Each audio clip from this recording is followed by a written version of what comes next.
বলছি শোনো না, হ্যাঁ আজকে কি রান্না করব? আজকে রান্না কি করবে? ও তোমার যা ইচ্ছা তাই রান্না করে নাও। আরে না না না, তুমিই বলো, আমি তোমার পছন্দ মতোই রান্না করব। আরে তোমার যা ইচ্ছা রান্না করো, যাও। না না না, তুমিই বলো। তোমার যা ইচ্ছা। ঠিক আছে, আজকে তাহলে আমি সব তোমার পছন্দের রান্নাই করব। আজকে তাহলে আমি খাসির মাংস করছি, কাতলা মাছের কালিয়া করছি, আর ইলিশ মাছের ভাপা করছি, আর শেষ পাতে পায়েস। আবার শেষ পাতে পায়েস? তুমি যদি এর বাইরেও আরো কিছু খেতে চাও আমাকে বলো, আমি সব রান্না করে দেবো, আমি সব করে দেবো। বিয়ের 1 বছর পর লা লা লা। এই রাতের রান্নার কি হবে?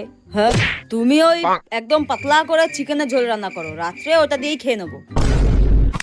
হ্যাঁ চুপচাপ রান্নাটা গিয়ে করে ফেলো। হ্যাঁ আমি টিকটক করতে যাচ্ছি, ঠিক টাইমে খেতে ডাকবে বলে দিলাম। হ্যাঁ হ্যাঁ এক্ষুনি রান্না চাপিয়ে দিচ্ছি, এক্ষুনি চাপিয়ে দিচ্ছি। करके फंस गया यार अच्छा खासा थका मारा